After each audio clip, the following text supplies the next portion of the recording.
माजी आमदार प्रशांत परिचारकांचे मुख्यमंत्र्यांसमोर अभ्यासपूर्ण भाषण. सोलापूर जिल्ह्यातील सर्वच प्रश्नांना घातला हात. सोलापूर जिल्ह्यातील वीज, पाणी, रेल्वे मार्ग, कॉरिडॉर, भीमा नदीवर पूल कम बंधारा तसेच बॅरेजेस इत्यादींवर सडेतोड भूमिका मांडत पाण्याचा शेतकरी प्रश्न सोडवण्यासाठी काम केलं पाहिजे अशी जोरदार मागणी केली. महाराष्ट्राला पुढील 10 वर्ष तुमच्या नेतृत्वाची गरज आहे. देवाभाऊ मोठे झालेले आम्हाला पाहायचेत असं म्हणत त्यांनी मुख्यमंत्री फडणवीसांवरील विश्वास व्यक्त केला. माजी आमदार प्रशांत परिचारक हे सोलापूर जिल्ह्यातील अभ्यासू व्यक्तिमत्व म्हणून ओळख आहे. प्रशांत परिचारक यांनी मुख्यमंत्री देवेंद्र फडणवीस यांच्या समोर सोलापुरात जिल्ह्यातील विविध प्रश्नांना थेट हात घालत मुख्यमंत्री देवेंद्र फडणवीस यांच्या समोर दमदार आणि अभ्यासपूर्ण भाषणात विविध प्रश्न करत त्या सोडवण्याच्या मागण्या केल्या. आपण आषाढीच्या निमित्ताने येत आहेत. वारकरी समाज या ठिकाणी असतो. त्यासाठी खरं म्हणजे भाऊ आज आपल्याला या ठिकाणी बोलवलं आणि आपण आलाय. मी आपल्या सगळ्या सहकार्यांना सांगू इच्छितो की गेल्या 14 ते 19 5 वर्ष नंतरची 2 वर्ष उपमुख्यमंत्री पदाची आणि आताची मुख्यमंत्री पदाची या 10-12 वर्षाच्या कालखंडामध्ये देवाभाऊंनी या राज्यातला शेतकरी आणि त्या शेतकऱ्यावरती येणाऱ्या अडचणीवरती मात करून त्याला उभं करण्याची भूमिका सातत्याने घेतली. 2017 सालची छत्रपती शिवाजी महाराज शेतकरी सन्मान योजना असेल, जवळजवळ 34,000 कोटीची 89 लाख शेतकऱ्यांना कर्जमुक्ती करण्याची योजना. आजचे पुण्यश्लोक अहिल्यादेवी होळकर शेतकरी कर्जमुक्ती योजना, जवळजवळ 56 लाख शेतकऱ्यांना 40,000 कोटीची कर्जमुक्तीची योजना. या दोन्ही योजनांच्या माध्यमातून शेतकऱ्याचा 7-12 कोरा करण्याचं काम आदरणीय देवाभाऊंनी गेल्या 8 ते 10 वर्षामध्ये 2 वेळा या राज्यात केलं. मला आठवत आहे की जेव्हा 2009 साली पहिल्यांदा मनमोहन सिंग सरकार असताना साहेब कर्जमुक्ती झाली, तेव्हा फक्त 70,000 कोटीची कर्जमुक्ती पूर्ण देशाची झाली, 11 कोटी लोकांची. पण आपण या महाराष्ट्रातल्या जवळजवळ मागच्या 89 लाख आणि ह्या वेळेस परत 56 लाख यांच्याकरता जवळजवळ 80,000 कोटी रुपये या ठिकाणी शेतकऱ्याचा 7-12 कोरा करून देण्यासाठी आपण या ठिकाणी काम केलं. ते करत असताना नियमित कर्ज भरणारा शेतकरी आहे त्याच्याकरता सुद्धा आपण त्यालाही अनुदानाच्या रूपाने मदत करण्याची भूमिका घेतली. साहेब, पंढरपूर तालुक्यामध्ये जवळजवळ 175 पॅक्स आहेत. त्यापैकी 130 पेक्षा अधिक पॅक्स या 100% वसुली करणार आहे. आणि सोलापूर जिल्ह्याचा जर आपण आकडा बघितला तर जिल्हा बँकेच्या माध्यमातून 80-85 हजार लोकांना कर्ज दिलं, त्याच्या फक्त 7,500 ते 8,000 लोकच कर्जमुक्तीमध्ये बसले. म्हणजे ह्या जिल्ह्यामध्ये शेतकऱ्यांना कर्ज भरण्याची सवय इथल्या जुन्या पिढीतल्या लोकांनी, स्वर्गीय मोठे मालक असतील, गणपतराव देशमुख साहेब असतील, या सगळ्या नेत्यांनी त्या वेळेस घालून दिली. आणि आज त्यामुळं सोलापूर जिल्ह्यातली जरी संख्या कमी असली तरी सुद्धा कुठंतरी या महाराष्ट्रातल्या शेतकऱ्याला सन्मानाने जगता यावं ही भूमिका घेऊन आपण काम करताय. कालच आपण निर्णय घेतला आणि जुनं वीज बिल 48,000 कोटीचं माफ करायचा निर्णय घेतला. म्हणजे मित्रांनो, जवळजवळ 80,000 कोटीपेक्षा अधिकची रक्कम गेल्या 2 महिन्यामध्ये देवाभाऊंनी आपल्या महाराष्ट्रातल्या शेतकऱ्यांकरता या ठिकाणी शासनाच्या माध्यमातून दिली. अनेक योजना आहेत. वीज मोफत आहे, तुम्हालाही माहित आहे. पाण्याला पैसे आहेत पण बिल आपण कोणीच पाणीपट्टी भरत नाही, तुम्हालाही माहित आहे. तरी उजनी धरण भरल्यावर -25 पर्यंत न्या म्हणून आम्हीच पालकमंत्र्यांना सांगतोय. पाणी आपण देत राहतोय. या देशातल्या किंवा ह्या राज्यातल्या प्रत्येक शेतापर्यंत पाणी गेलं पाहिजे या भूमिकेतनं आदरणीय देवाभाऊंनी जलयुक्त शिवार सारखी योजना या ठिकाणी राबवली. त्याच्यामध्ये मग दुष्काळमुक्त महाराष्ट्राचा पाया त्या ठिकाणी घातला गेला.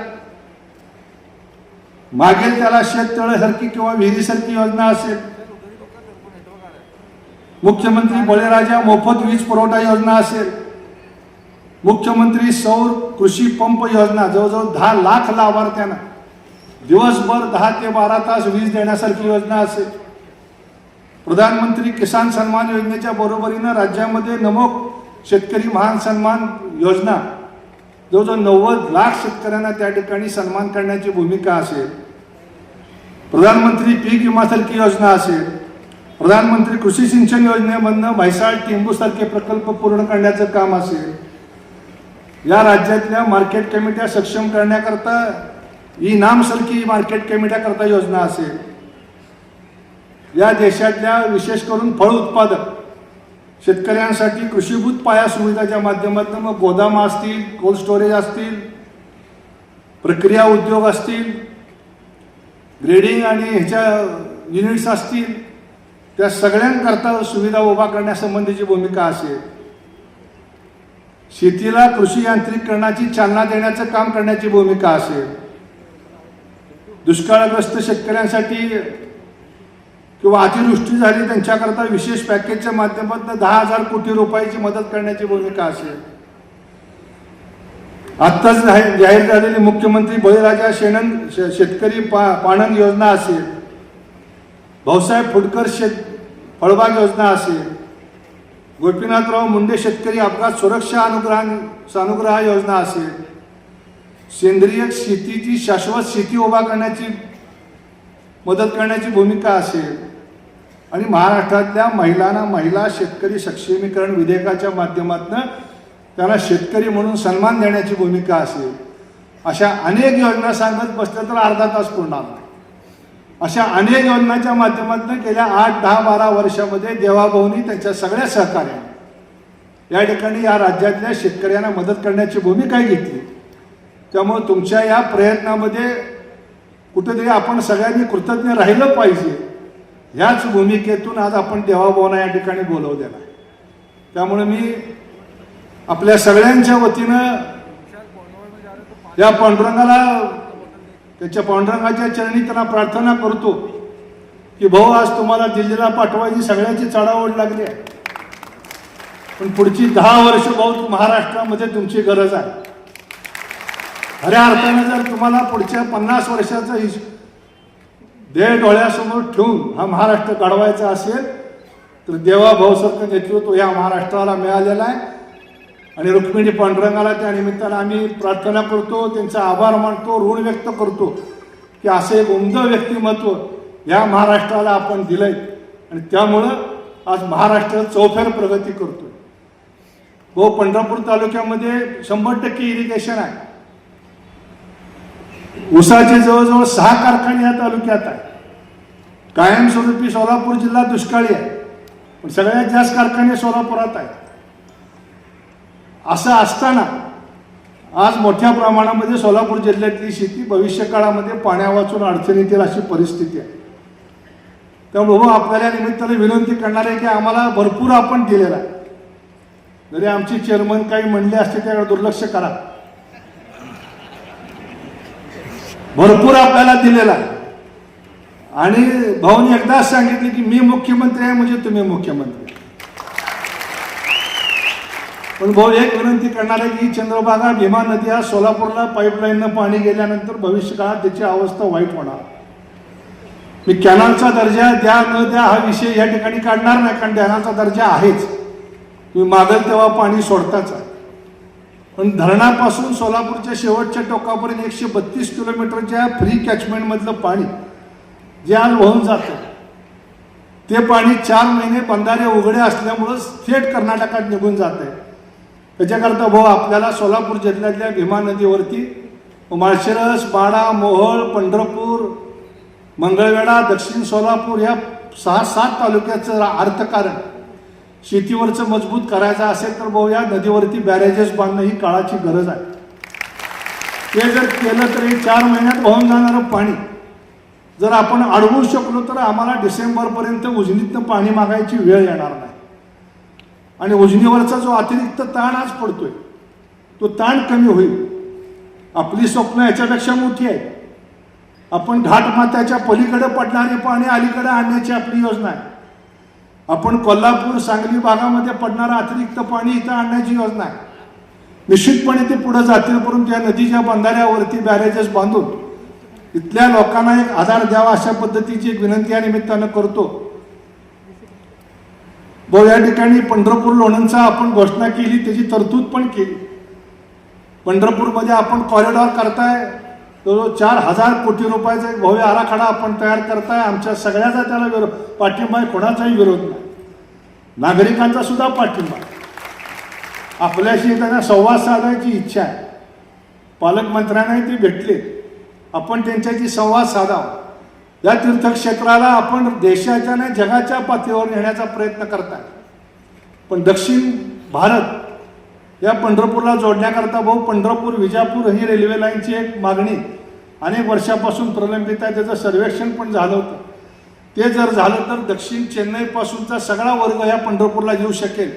आणि त्याला जोडून जर पंढरपूर लोणंदची आपण 2 वर्षापूर्वीच घोषणा केली, त्याच्या निधीची तरतूद केली, तो जर प्रश्न झाला तर ह्या पंढरपूरला जगाच्या नकाशावर नेण्याकरता मोठ्या प्रमाणामध्ये त्या ठिकाणी मदत होणार आहे. भाऊ, फार काही मी मागण्या करणार नाही. म्हैसाळच्या योजनेचं पाणी आहे, ते पाणी शेवटच्या भागापर्यंत मिळावं अशी शेतकऱ्यांची खूप दिवसापासूनची इच्छा होती. पंतप्रधान सिंचाई योजनेतनं आपण मदत करून ती योजना पूर्ण केली. परंतु टेलचा भाग असल्यामुळं मंगळवेढा सांगोला या भागाला पाण्याची अडचण होते. त्याच्याकरताही आपण आणि जयाभाऊनी लक्ष घालावं अशी या निमित्तानं मागणी करतो. शेतकऱ्यांना वीज कनेक्शन बाबतीत आपण आग्रही आहात.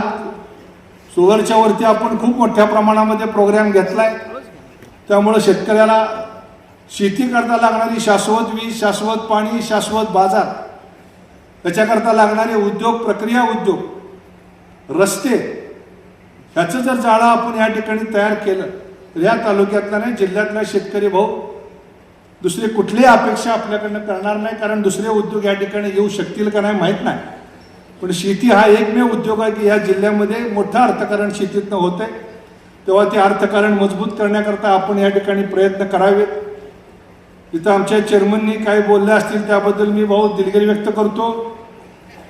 कारण शेवटी तुमचं माझं नातं हे घरातलं नातं, राजकारणाच्या पलीकडचं नातं. त्यामुळं आपल्याला ह्या ठिकाणी फक्त देवाभाऊ मोठे झालेले बघायचे आणि देवाभाऊ मोठे झाल्यानंतर हा महाराष्ट्र आणि आपण सगळेजण त्यामध्ये समाधान राहणार आहोत. आज कर्जमाफीच्या योजनेच्या निमित्तानं शेतकऱ्यांना ह्या ठिकाणी सर्टिफिकेट वाटप करायचं होतं. ही विनंती केल्यानंतर देवाभाऊनी 2 दिवसात अधिकाऱ्यांना आदेश दिले आणि ते सहकार कमिशनर, त्यांचे सगळे खात्याचे अधिकारी आहेत, 3-4 दिवस त्यांनी कुठलीही विश्रांती न घेता युद्ध पातळीवरती त्या ठिकाणी शेतकऱ्यांना त्याची याद्या अंतिम केल्या. शेतकऱ्यांना ज्या ठिकाणी आपण सर्टिफिकेट पण देणार आहोत, असे अनेक चांगले उपक्रम या ठिकाणी सरकारच्या माध्यमात होत असताना कुठेतरी शासनाचं ऋण व्यक्त केलं पाहिजे. ते आपल्या सगळ्याचं कर्तव्य आहे आणि त्याकरता आपण या ठिकाणी साहेबांना बोलवलंय. आपण सगळेजण आलात त्याबद्दल मी मनपूर्वक आपल्या या ठिकाणी स्वागत करतो आणि थांबतो. धन्यवाद.